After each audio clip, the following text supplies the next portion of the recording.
আমাদের আজকের আলোচনার বিষয় ফ্র্যাকশন অ্যান্ড ডেসিমেল ফ্র্যাকশন, অর্থাৎ ভগ্নাংশ এবং দশমিক ভগ্নাংশ। সব প্রথমে আমরা জেনে নেব হোয়াট ইজ ফ্র্যাকশন, অর্থাৎ ভগ্নাংশ কি। এই যে বাংলা কথাটা ভগ্নাংশ, এই কথাটার মাধ্যমে আমাদের একটা স্পষ্ট ধারণা হচ্ছে যে ভগ্নাংশ কথার অর্থ কি হতে পারে। ভগ্নাংশ অর্থাৎ হচ্ছে ভাঙা অংশ, অর্থাৎ কোনো কিছুকে যদি আমরা ভেঙে দিই তার যে অংশটা আমরা পাবো সেটা হচ্ছে ভাঙা অংশ। তাহলে চলুন দেখা যাক।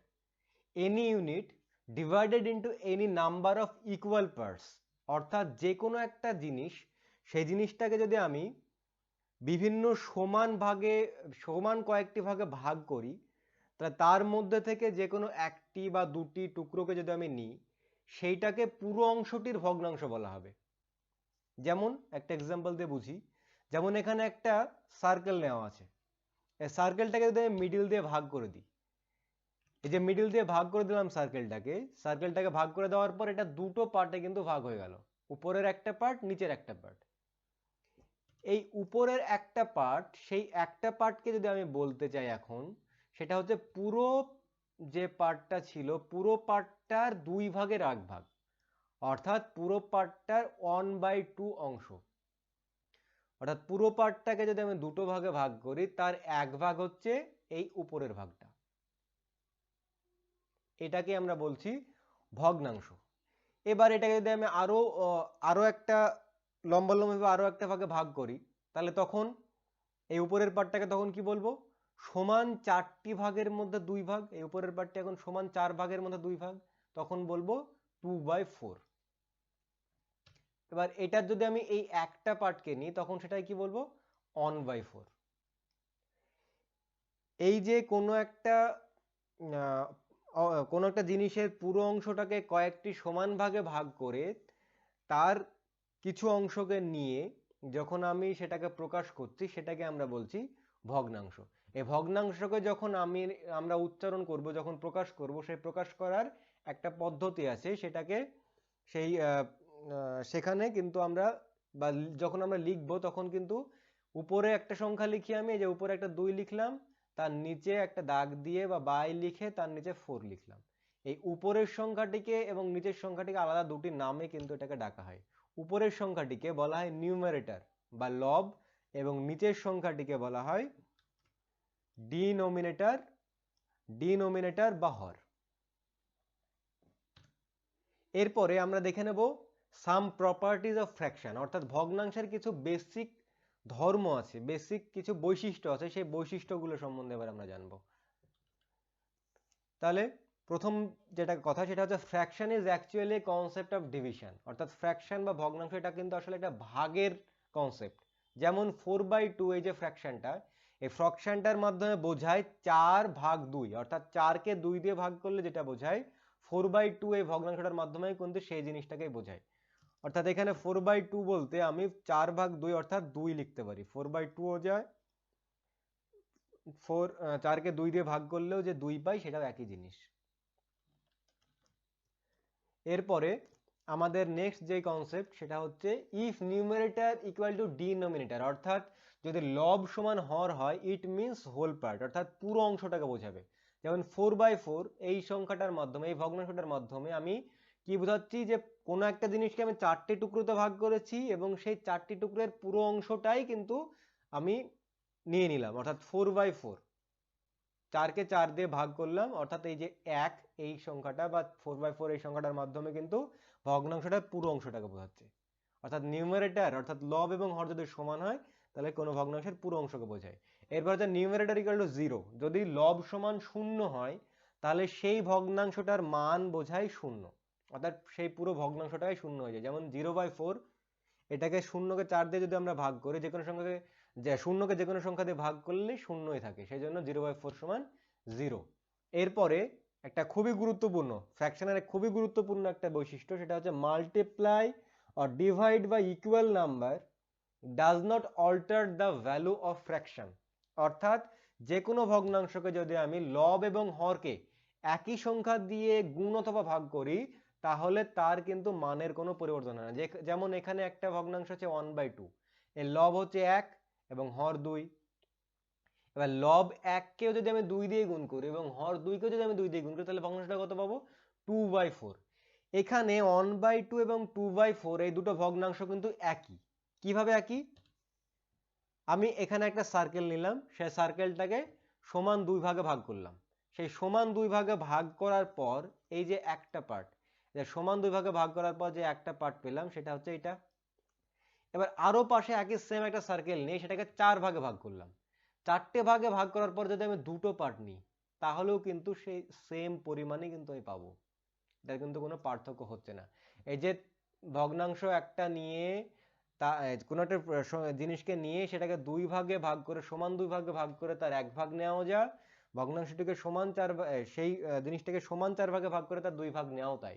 সেই কারণে ভগ্নাংশের উপর এবং নিচকে একই সংখ্যা দিয়ে গুণ অথবা ভাগ করলে কিন্তু ভগ্নাংশের কোনো পরিবর্তন হয় না। এরপরে নেক্সট আমাদের যেটা আরো একটা গুরুত্বপূর্ণ বৈশিষ্ট্য সেটা হচ্ছে লোয়েস্ট টার্ম। এই যে এটা আগেকারটার সঙ্গে রিলেটেড। লোয়েস্ট টার্ম বা কোনো একটা ভগ্নাংশকে ছোট করা। যেমন এখানে একটা যদি আমি এক্সাম্পল দিই 4/8, এটা একটা ভগ্নাংশ। এই ভগ্নাংশটাকে যদি আমি উপরেও 4 দিয়ে ভাগ করি নিচেও যদি 4 দিয়ে ভাগ করি তাহলে কি হলো, উপরে 4 দিয়ে ভাগ করলে হলো 1, নিচে 4 দিয়ে ভাগ করলে হলো 2। এটাকে আমরা ছোটবেলা থেকে কাটাকাটি সিস্টেম বলে জেনে এসেছি, যে উপর এবং নিচ একই সংখ্যা দিয়ে ভাগ করে, এটাকে কাটাকাটি সিস্টেম বলে জেনে এসেছি।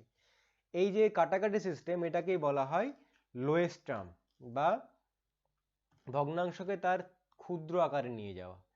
এই ক্ষুদ্র আকারে নিয়ে যাওয়ার সময় আমাদের অনেক সময় একটা প্রবলেম হয় যে কত দিয়ে ভাগ যাবে সেটা কিন্তু আমরা বুঝতে পারি না, যে কত দিয়ে ভাগ যাবে উপর নিচে একই সংখ্যা দিয়ে। অথবা আমরা যদি চাই যে ডাইরেক্ট কোনো একটা সংখ্যা একদম তার লোয়েস্ট টার্মে চলে যাক, তারপরে আর ভাগ যাবে না এরকম একটা টার্মে চলে যাক, তখন সেক্ষেত্রে আমরা কি পদ্ধতিতে আমরা এটাকে করতে পারি? এক্ষেত্রে আপনাকে যেটা করতে হবে লব এবং হর, এখানে যেমন 4 এবং 8 লব এবং হর আছে, এই লব এবং হরকে প্রথমে গসাগু করে নিতে হবে। 4 এবং 8 যদি আমি গসাগু করে নিই, 4 এবং 8 যদি আমি গসাগু করে নিই তাহলে আমি 8 পাবো। সেই গসাগু দিয়ে যদি 4 পাবো, এই গসাগু দিয়ে যদি আমি উপর নিচ ভাগ করে দিই তাহলে একদম কিন্তু সেটা ডাইরেক্টলি লোয়েস্ট যে টার্ম সেই লোয়েস্ট টার্মে চলে যাবে। এটা গেল আমাদের লোয়েস্ট টার্মের কনসেপ্ট বা ছোটবেলা থেকে যে কাটাকাটির কনসেপ্ট আমরা শিখে এসেছি সেটা। এরপরে আমরা যে আমাদের ফ্র্যাকশন বা ভগ্নাংশ সম্বন্ধে বেসিক কিছু টার্ম আছে সেই টার্মগুলো সম্বন্ধে জানবো। প্রথম হচ্ছে প্রপার ফ্র্যাকশন বা প্রকৃত ভগ্নাংশ। প্রকৃত ভগ্নাংশ কোনগুলো?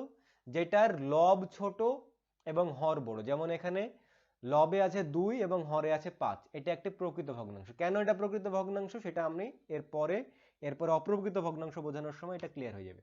এরপরে আমাদের আছে ইমপ্রপার ফ্র্যাকশন বা অপ্রকৃত ভগ্নাংশ। ঠিক তার উল্টোটা, যেখানে লব বড় এবং হর ছোট, এই ক্ষেত্রে আমরা বলবো সেটাকে অপ্রকৃত ভগ্নাংশ। এখানে অপ্রকৃত ভগ্নাংশ কেন বলা হচ্ছে এবারে জিনিসটা আমরা বুঝবো। এখানে কি হচ্ছে 5/2 এই কথাটার মাধ্যমে কি হচ্ছে, এটার মাধ্যমে আমরা বুঝতে পারছি সে যে জিনিসটার সম্বন্ধে আমরা কথা বলছি সেটা পুরো অংশটাকে আমি দুটো সমান ভাগে ভাগ করে তার 5টা অংশ নিচ্ছি। তাহলে জিনিসটাকে দুটো ভাগে ভাগ করে তার 5টা অংশ নেওয়া মানে কি, দুটো অংশকে নিয়ে যদি এরকম একটা জিনিস হয়, সেই জিনিসটা এটা একটা গোল একটা কিছু আছে, সেটাকে আমি যদি 2 ভাগে ভাগ করি তাহলে তার একটা পার্ট নিলাম আরো একটা পার্ট নিলাম, দুটো পার্ট নিলেই তো এই পুরো একটা জিনিস নিয়ে নেওয়া হলো। তারপরে আরো 3টে এখনো পড়ে আছে, আরো দুটো যদি আমি নিই তাহলে আরো দুটো জিনিস নেওয়া হলো, আরো একটা পুরো জিনিস নেওয়া হলো। তাই যে 5/2 এটা কিন্তু আসলে খাঁটি ভগ্নাংশ নয়, এই ভগ্নাংশের মধ্যে কিন্তু গোটা গোটা জিনিস লুকিয়ে আছে। সেই জন্য এটাকে আর প্রকৃত বা খাঁটি ভগ্নাংশ কিন্তু এটাকে আমরা বলবো না, এইটাকে আমরা বলবো ইমপ্রপার বা অপ্রকৃত ভগ্নাংশ। এই একই কারণে এই আগের যেটা বললাম যে যখন ভগ্নাংশের লব ছোট হয় এবং হর বড় হয় সেটাকে আমরা বলবো প্রকৃত ভগ্নাংশ। এরপরে আমরা জানবো মিক্সড ফ্র্যাকশন, যেখানে পূর্ণ সংখ্যা এবং ভগ্নাংশ একসঙ্গে থাকে। এখানে যে 2 একটি পূর্ণ সংখ্যা এবং 1/5 এটা একটা ভগ্নাংশ, এই দুটোকে একসঙ্গে যখন থাকবে সেটাকে আমরা বলবো মিক্সড ফ্র্যাকশন বা যেটা মিশ্র ভগ্নাংশ। তাহলে এই ক্ষেত্রে এটাকে আমরা কিভাবে বলবো, 2 পূর্ণ 1/5। এই মিশ্র ভগ্নাংশটাকে আমরা অপ্রকৃত ভগ্নাংশে পরিণত করতে পারি। সেটার জন্য প্রসেসটা কি, প্রথমে আমাকে হর দিয়ে পূর্ণকে গুণ করতে হবে। 5 দিয়ে 2 কে গুণ করলে কত হয়, 5 2 × 10, তারপরে লব দিয়ে সেটাকে যোগ করতে হবে। তাহলে 10 আর 1 এ 11, অর্থাৎ এই যে অপ্রকৃত ভগ্নাংশটা আছে, এই যে মিশ্র ভগ্নাংশটাকে আছে, এটা আমরা অপ্রকৃত ভগ্নাংশ হিসেবে 11/5 কিন্তু লিখতে পারি। 11/5 বা 5 2 পূর্ণ 1/5, এই দুটো কিন্তু এক। এরপরে আমরা জানবো লাইক ফ্র্যাকশন। লাইক ফ্র্যাকশন কোনগুলোকে বলে? যেই ভগ্নাংশগুলোর হরগুলো সেম হয়, যেমন 1/5, 2/5, 3/5, এই ভগ্নাংশগুলোর কিন্তু হরগুলো সেম, সেই জন্য এই ভগ্নাংশগুলোকে আমরা বলবো লাইক ফ্র্যাকশন। এরপরে আনলাইক ফ্র্যাকশন, যে ভগ্নাংশগুলোর একইভাবে যে ভগ্নাংশগুলোর হরগুলো সেম হয় না, 1/7, 2/9, 3/8, এইগুলোর হরগুলো সেম হয় না, সেই জন্য এগুলোকে আমরা বলবো আনলাইক ফ্র্যাকশন। এরপর কম্পাউন্ড ফ্র্যাকশন বা যৌগিক ভগ্নাংশ। যৌগিক ভগ্নাংশ কোনগুলো? যখন দুটো ভগ্নাংশকে আমি একটা ভগ্নাংশে পরিণত করছি, তখন সেই তৃতীয় ভগ্নাংশকে বলবো দুটো ভগ্নাংশের যৌগিক ভগ্নাংশ। যৌগিক ভগ্নাংশ করতে করলে কি করতে হবে? যেমন 2/5 একটা ভগ্নাংশ, 1/3 একটা ভগ্নাংশ। এই ভগ্নাংশ দুটো লব লব যদি আমি গুণ করে দিই এবং হর হর যদি গুণ করে দিই, তাহলে যেটা আমি পাবো সেটা হচ্ছে তার সেই দুটো ভগ্নাংশের যৌগিক ভগ্নাংশ। এখানে 2 আর 1 গুণ করলে 2 এবং 5 আর 3 গুণ করলে 15। এই 2/15 এটি হচ্ছে 2/5 এবং 1/3 এর যৌগিক ভগ্নাংশ। এরপরে আমরা যাব কমপ্লেক্স ফ্র্যাকশন বা জটিল ভগ্নাংশ। কমপ্লেক্স ফ্র্যাকশন বা জটিল ভগ্নাংশ কাকে বলে? যখন আমরা তো ভগ্নাংশ মানে বুঝতে পারছি যে লব থাকবে একটা, হর থাকবে একটা। এবার যদি আমি লবেও একটা আলাদা, লবেও একটা আমি আবার ভগ্নাংশ ব্যবহার করি এবং হরেও যদি একটা ভগ্নাংশ ব্যবহার করি, তখন পুরো যে ভগ্নাংশটা পেলাম এটাকে আমরা বলবো জটিল ভগ্নাংশ। অর্থাৎ যে ভগ্নাংশের লবও একটি ভগ্নাংশ, হরও একটি ভগ্নাংশ, সেটাকে আমরা বলবো কমপ্লেক্স বা জটিল ভগ্নাংশ। এরপরে হচ্ছে কন্টিনিউড ফ্র্যাকশন, যে ফ্র্যাকশন বা ভগ্নাংশগুলো কন্টিনিউয়াসলি চলতে থাকছে। যেমন এখানে ভগ্নাংশ 1/1 প্লাস 1/1 প্লাস 2/5, এখানে কিন্তু 2/5 একটা ভগ্নাংশ, তার সঙ্গে 1 যোগ করে যেটা পাচ্ছি সেটা হর হিসাবে নিয়ে 1 কে লব হিসাবে নিয়ে সেটা আবার ভগ্নাংশ। একইভাবে তার সঙ্গে আবার 1 যোগ করে আবার 1 কে লব হিসাবে নিয়ে আবার সেটাকে একটা ভগ্নাংশ। এরকম ধরনের অঙ্ক পরীক্ষা অনেক সময় থাকে, যেগুলোকে আমাদের ক্যালকুলেশন করে বের করতে হয়। তো আমরা যখন ভগ্নাংশের যোগ বিয়োগ শিখবো, তখন এই জিনিসটা কিভাবে ভগ্নাংশের যোগ করতে হয়, ভগ্নাংশের বিয়োগ করতে হয়, সেগুলোর মাধ্যমে ভগ্নাংশের গুণ ভাগ করতে হয়, সেগুলো শেখার মাধ্যমে কিন্তু এই যে জিনিসটা সেটা আমরা খুব সহজে সলভ করতে পারবো। এটা এরপরে আমরা যোগ এবং যোগ বিয়োগ চ্যাপ্টারে এবং ভাগ চ্যাপ্টারে কিন্তু আমরা এটাকে শিখে যাব। এরপরে আছে ডেসিমাল ফ্র্যাকশন, যেটা আমাদের খুবই গুরুত্বপূর্ণ ফ্র্যাকশনের একটা পার্ট, যেটা নিয়ে আমরা এরপরে আরো দীর্ঘ একটা আলোচনা করব। ডেসিমাল ফ্র্যাকশন বা দশমিক ভগ্নাংশ। দশমিক ভগ্নাংশ কাকে বলে? যেই ভগ্নাংশের হরগুলো 10 অথবা 10 এর গুণিতক থাকে, যেমন 2/10, 8/100, 98/10। এখানে কিন্তু ভগ্নাংশের হরগুলো সবসময় 10 অথবা 10 এর গুণিতক বা 10 এর পাওয়ার, এরকম যখন সংখ্যা থাকে তখন সেগুলোকে বলবো আমরা ডেসিমাল ফ্র্যাকশন। এগুলো সম্বন্ধে আমরা আরো সামনে ডিটেলসে আলোচনা করতে চলেছি। এবার আমাদের নেক্সট যে টপিক সেটাই হচ্ছে ডেসিমাল ফ্র্যাকশন নিয়ে আমরা এবার আলোচনাটা শুরু করব। ডেসিমাল ফ্র্যাকশন বা দশমিক ভগ্নাংশ। তাহলে আমরা জানলাম কি? ফ্র্যাকশন হয় ডিনোমিনেটর ইজ পাওয়ার অফ 10, অর্থাৎ ভগ্নাংশ যেখানে হর হচ্ছে 10 এর গুণিতক বা 10 এর পাওয়ার। 10 হতে পারে 10 এর স্কয়ার মানে 10 এর 100 হতে পারে, 1000 হতে পারে, 10,000 হতে পারে, এরকম 10 অথবা 10 এর পাওয়ার থাকবে কিছু, সেরকম অর্থাৎ 10 এর কিছু একটা ঘাত থাকবে, সেরকম কিছু যখন হরে থাকবে সেটাকে আমরা বলবো ডেসিমাল ফ্র্যাকশন। যেমন এক্সাম্পল 1/10, 7/100, 9/1000। এবার এটা তো ভগ্নাংশের রূপ গেল, কিন্তু ডেসিমাল বা দশমিক, তাহলে এটা কি করে আসছে? 1/10 কে আমরা দশমিকে বলবো 0.1, 7/100 কে দশমিকে বলবো 0.07, 9/1000 কে বলবো 0.009। তাহলে এই জিনিসটা কিভাবে আসছে? এই জিনিসটা আসছে হচ্ছে যে কোনো একটা পূর্ণ সংখ্যা, যে কোনো একটা পূর্ণ সংখ্যার ক্ষেত্রে আমরা ধরে নিতে পারি যে তার শেষে দশমিক আছে। এখানে যে 1, তার মানে বলতে পারি 1 পয়েন্ট, অর্থাৎ 1 দশমিক, 7 মানে 7 দশমিক, 9 মানে 9 দশমিক। এবার তারপরে কি হচ্ছে? যখন এটাকে আমরা দশমিকে নিয়ে যাচ্ছি, তখন একের পর কিছু শূন্য ওয়ালা কোনো সংখ্যা দিয়ে ভাগ করছি, 10 অথবা 100 এরকম দিয়ে যখন ভাগ করছি, যতগুলো ওখানে আমি শূন্য পাচ্ছি, দশমিকটা তত ঘর পিছনে সরে যাবে। অর্থাৎ এখানে 1/10 আছে, 1 এর পরে দশমিক ছিল, সেজন্য 1 এর এক ঘর আগে, অর্থাৎ 0.1 হয়ে গেল দশমিক। একইভাবে এখানে দুখানা শূন্য আছে, সেজন্য 0.07 হয়ে গেল। এখানে তিনখানা শূন্য আছে, সেজন্য এখানে ছিল 3 ঘর এগিয়ে গেল, দিয়ে হয়ে গেল 0.009। এই হলো আমাদের ডেসিমাল ফ্র্যাকশন। তাহলে এবার প্রশ্নটা হচ্ছে এই যে কেন যখন ভগ্নাংশের হর যখন 10 অথবা 10-এর গুণিতক বা 10-এর পাওয়ার থাকছে তখন অটোমেটিক কেন দশমিকটা সরে আসছে, দশমিক সরেই কেন এই যে আমরা সংখ্যাটা পেয়ে যাচ্ছি তার মানটা, তাহলে এটা আমরা এবার জানার চেষ্টা করব। তো আমরা প্রথমে আলোচনা করেছি যে দশমিক ভগ্নাংশ যে সিস্টেমটা, সেই ভগ্নাংশটা আসলে একটি ভাগের একটা ধারণা, ভাগেরই একটা কনসেপ্ট। তাহলে এবার 10-এর গুণিতক আছে এরকম একটা সংখ্যা দিয়ে আমরা কোনো একটা সংখ্যাকে ভাগ করে দেখি। যেমন এখানে আমি 18/10 নিয়েছি। এখানে যে 18/10 এই সংখ্যাটাকে, অর্থাৎ আমরা 18কে 10 দিয়ে ভাগ করব। 18কে যদি আমি 10 দিয়ে ভাগ করি, প্রথমে একবার গেল 10 আসলো, তারপরে 8 বিয়োগফল হলো, দশমিক নিলাম 0 আসলো, দিয়ে এখানে 80 হয়ে গেল। অর্থাৎ এখানে যে 18 সংখ্যাটা ছিল তাহলে পরিবর্তন কিছু হলো না, 18 থাকলো, শুধুমাত্র এই 10 যে 18-র শেষে দশমিকটা ছিল সেই দশমিকটা এক ঘর আগে চলে এসে এই যে 1.8 হয়ে গেল। এটা একটা এক্সাম্পল দিয়ে আমি বোঝালাম। এটা যে কোনো সংখ্যাকে যখন আমরা 10-এর গুণিতক দিয়ে ভাগ করব তখন এই সিস্টেমেই এই দশমিকটা কিন্তু পরিবর্তন হবে। এই কারণেই এই জিনিসটাকে আমরা শুধুমাত্র দশমিককে এদিক ওদিক সরিয়েই, একইভাবে যদি আমরা গুণ করি, গুণ করার ক্ষেত্রে দশমিকটা ডান দিকে সরে যাবে, এই সিস্টেমটাকে কাজে লাগিয়ে কিন্তু আমরা দশমিকটার ভগ্নাংশ যেখানে হরের 10 অথবা 10-এর গুণিতক আছে সেটা নিয়ে আলাদা একটা সিস্টেম, ডেসিমাল সিস্টেম, সেটা কিন্তু আমরা তৈরি করেছি। এবং এই ডেসিমাল সিস্টেমের কিন্তু একটা খুবই গুরুত্বপূর্ণ ব্যবহার আছে। তো সেটাই এবার আমরা জানবো, important uses of decimal fraction. এই ডেসিমাল ফ্র্যাকশন বা দশমিক ভগ্নাংশকে কাজে লাগিয়ে আমরা কি আমাদের দৈনন্দিন জীবনে আমরা কোন কোন কাজগুলো সুবিধাজনকভাবে করতে পারি।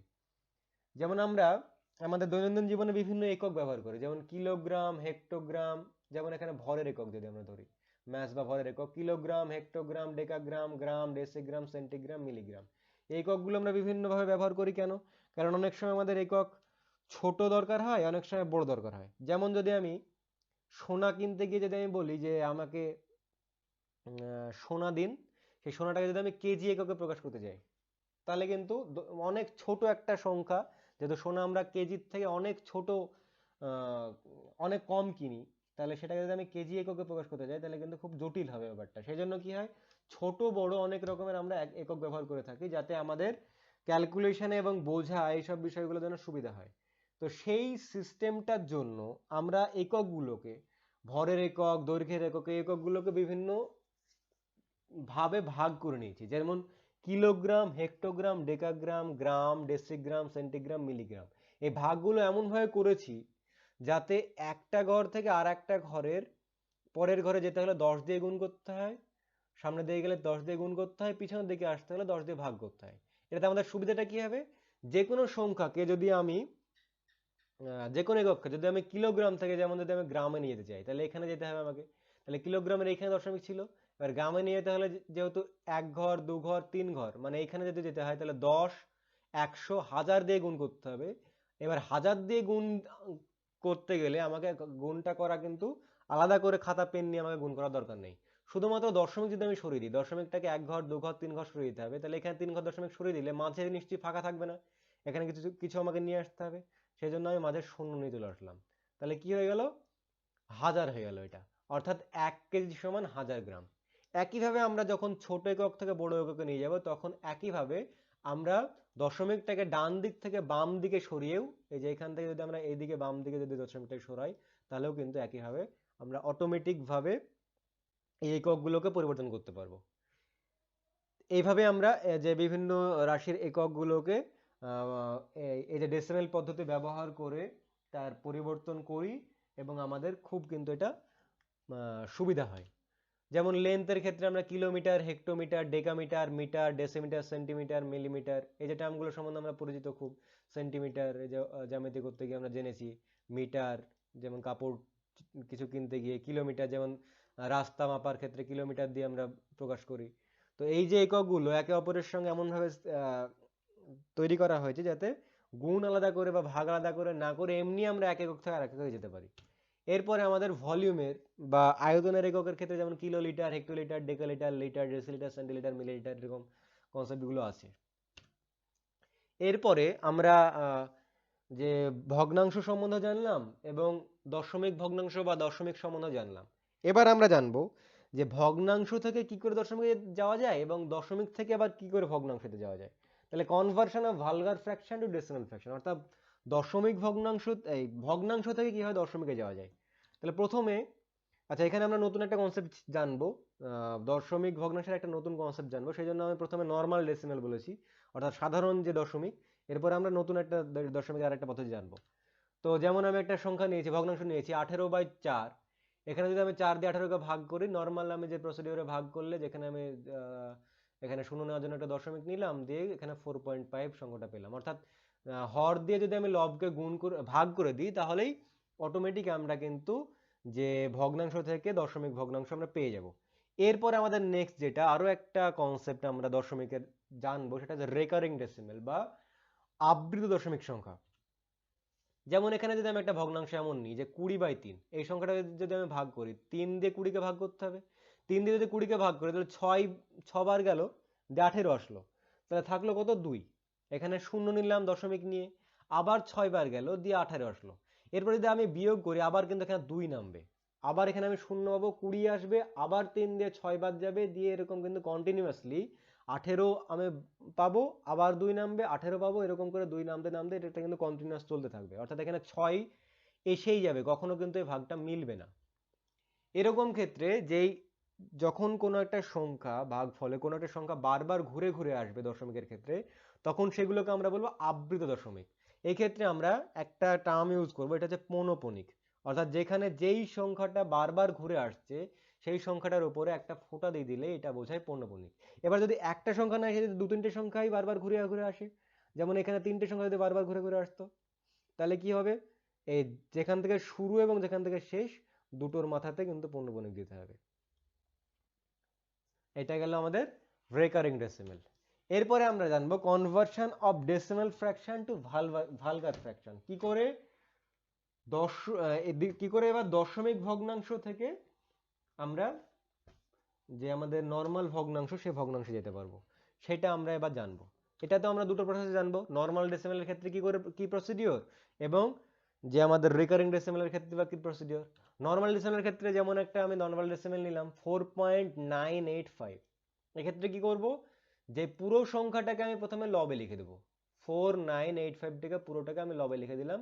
তারপরে কি করব, একটা 1 লিখবো, তারপরে দশমিকের পরে যতগুলো অঙ্ক আছে, এখানে 1টা 2টো 3টে অঙ্ক আছে, ততগুলো এখানে শূন্য বসিয়ে দেবো। তাহলে এটা হয়ে গেল আমার দশমিক থেকে আমার হচ্ছে যে ভগ্নাংশে প্রকাশ, সেটা।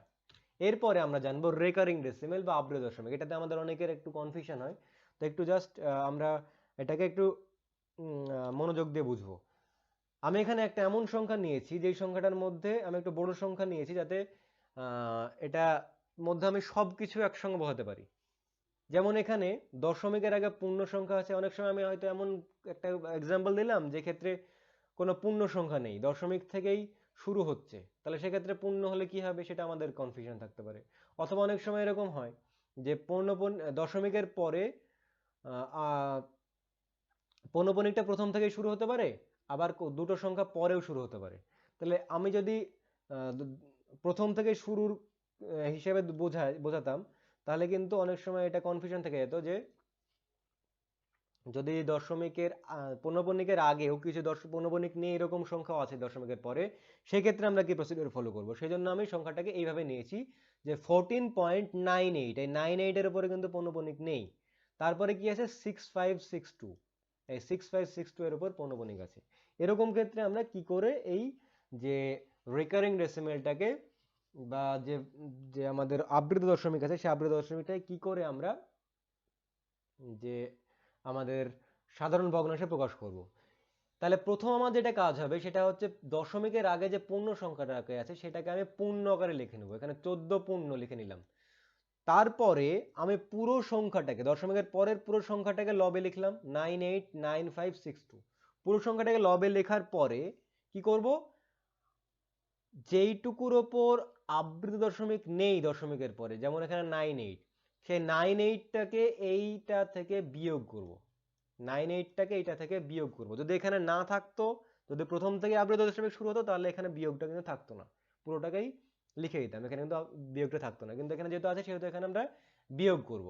তারপরে নিচে হরে কি লিখব, যতগুলোর ওপর আবৃত দশমিক আছে সেই আবৃত দশমিকগুলোর জন্য ততগুলো নয়, এখানে 4টে যেহেতু আবৃত দশমিক আছে, 1 2 3 4টে আবৃত দশমিক আছে সেজন্য 4টে নয়, এবং যতগুলোর ওপর আবৃত দশমিক নেই, এখন দেখেন দুটোর উপর আবৃত দশমিক নেই, ততগুলো শূন্য। এই গেল আমাদের আবৃত দশমিক। এবার যদি আমরা এখান থেকে এটাকে বিয়োগ করি এবং এটাকে যদি তারপরে যদি লোয়েস্ট টার্মে নিয়ে চলে যাই, তাহলে কিন্তু আমরা এখানে যেটার ভগ্নাংশ রূপ সেটা আমরা পেয়ে যাব। আর যদি এটাকে অপ্রকৃত ভগ্নাংশ করতে চাই তাহলে আবার পূর্ণ ভাঙতে হবে। তাহলে মোটামুটি এই ছিল আমাদের যে ডেসিমেল এবং ফ্র্যাকশন, অর্থাৎ দশমিক এবং ভগ্নাংশ। আজকে এই পর্যন্তই, আবার দেখা হবে পরবর্তী ভিডিওতে।